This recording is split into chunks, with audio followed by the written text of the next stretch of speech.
बड़े इंतजार के बाद आया है ये सवेरा, आजादी का दिन है, आज हटेगा अंधेरा। देश के लिए कुछ बोलने का मन है मेरा, वही सुनाऊंगा और सुमित नाम है मेरा। सभी को मेरी राम। ये जो लोग यहाँ रह गए हैं, शायद मेरी कविता सुनने के बाद इन्हें गर्व हो कि हम हिंदुस्तानी हैं। तो अपने जो देश के लिए सबको लगता है कि हमारी 200 साल तक लड़ाई चली थी अंग्रेजों के साथ, पर 200 नहीं, हमारी 700 साल लड़ाई चली थी। पृथ्वीराज चौहान के टाइम से यहाँ पे हमलावर आते थे और लूट के ले जाते थे। तो कैसे लड़े थे, एक छोटा सा पहले एक 4 लाइन गाऊंगा उनके लिए कि यहाँ चंद्रशेखर का हंस कर गोली खाना, उधम लंदन में पहुंच गया उधम सिंह मर्दाना। यहाँ भगत सिंह जैसे वीरों ने फांसी खाई है, उनकी कुर्बानी मेरे भारत के क्या रंग लाई है। यहाँ चंद्रशेखर का। और वो अंग्रेज गए क्यों कि थर थर कांपे थे अंग्रेज, भागे छोड़ के कुर्सी मेज। थर थर कांपे थे अंग्रेज, भागे छोड़ के कुर्सी मेज। बिल्कुल नहीं लगाई देर, था ईसा भगत सिंह शेर, लोगों ईसा भगत सिंह शेर। और अब मेरी कविता कि यहाँ पे ऐसे ऐसे सूर में रहे हैं कि जिनसे कोई लड़ने की भी नहीं सोच सकता, पर फिर भी हार गए। किस कारण?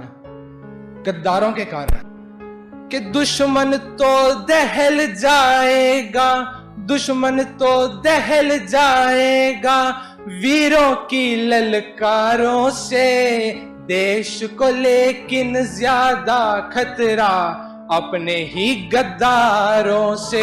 देश को लेकिन ज्यादा खतरा अपने ही गद्दारों से।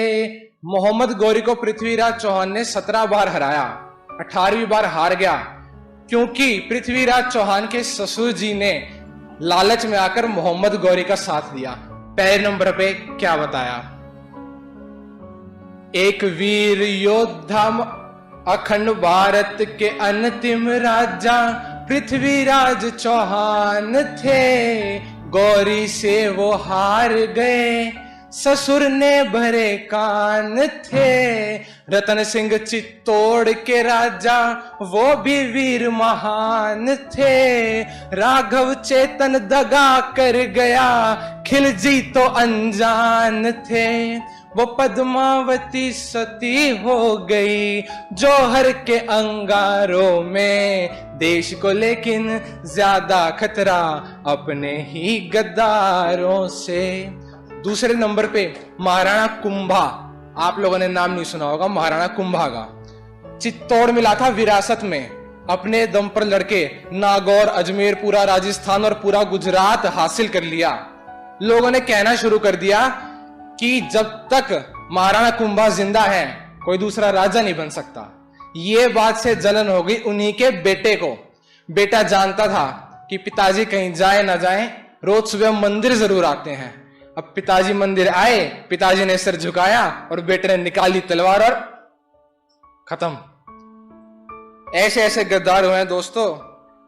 वीर प्रताप योद्धा एक महाराणा प्रताप हुए, मेवाड़ की रक्षा करने के लिए अकबर के खिलाफ हुए।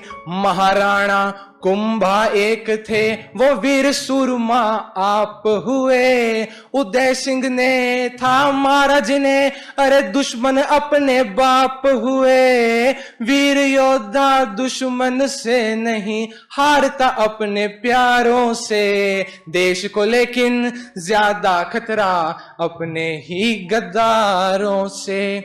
तीसरे नंबर पे बताया दोस्तों कि गुरु तेग बहादुर जी ने देश के लिए अपना सिर कटाया था। गुरु गोविंद सिंह ने देश के लिए परिवार गवाया था। पहाड़ी राजा धोखा कर गए, वादा नहीं निभाया था। बंदा बहादुर सेना लेकर पूरे हिंद पे छाया था, छल से पकड़ा वीर योद्धा औरंगजेब के यारों ने देश को, लेकिन ज्यादा खतरा अपने ही गद्दारों से। दोस्तों, चौथे नंबर पर मराठी राजा हुए थे वीर शिवाजी, उन्हीं के सुपुत्र थे संभाजी। संभाजी कभी हारे नहीं और औरंगजेब कभी जीता नहीं। लास्ट में किसी गद्दार ने बता दिया कि वहां जा रहे हैं और वहां पकड़ लिया था उन्हें। 12 दिन तक उन पे अत्याचार हुआ, एक एक बाल उनका खींच खींच के निकाला गया। बाल खत्म तो नाखून पे आ गए, नाखून के बाद खाल उतारने लग गए। 12वें दिन औरंगजेब आया और कहता अब धर्म बदलोगे? संभाजी महाराज हंसने लग गए, बोले अभी तक नहीं बदला, अब क्या बदलूंगा। औरंगजेब ने कहा था मेरे 4 लड़के हैं, अगर एक भी तुम्हारे जैसा होता तो पूरे दुनिया पे मेरा राज होता। और ये कह के उन्हें शहीद कर दिया था। मराठी हुए वीर योद्धा शिवाजी नाम बताते थे, संभाजी भी खूब लड़े इतिहासकार गाते थे। महाराजा रणजीत सिंह भी मेरे जहन में आते थे। जीत जाते सारे योद्धा बस एकता चाहते थे। एकता रे मिले कहां से अपने जले विचारों से देश को, लेकिन ज्यादा खतरा अपने ही गद्दारों से। और एक मैं बात बताना चाहता हूं कि 1857 में अंग्रेजों के खिलाफ जंग छेड़ी थी 1857 में, और 1947 तक वो चली थी 1947। इस दौरान 7,32,000 लोगों को शहीद कर दिया गया था अंग्रेजों द्वारा। ये अंग्रेजों का रिकॉर्ड है, ये रिकॉर्ड में लिखा है 7,32,000। इसके अलावा 54 लाख जो लोग थे उनका कोई रिकॉर्ड नहीं है जो शहीद हुए थे। 90 साल में 60 लाख लोग शहीद हो गए थे, और फिर भी कुछ कह देते हैं कि महात्मा गांधी के जैसे आजादी आई हमारे पास। तो उसके लिए अंतिम में कहना चाहूंगा कि हिंदुस्तान में गोरों ने माहौल बनाया डर का था। कुछ लोग कहें आजादी आई क्योंकि चला चरखा था। क्रांतिकारियों ने सारी जिंदगी मुंह नहीं देखा घर का था। लाखों लोगों ने आजादी के लिए सौदा करा सर का था। सुमित भी ले ले थोड़ी प्रेरणा इन देश के दिलदारों से, लेकिन देश को ज्यादा खतरा अपने ही गद्दारों से। धन्यवाद।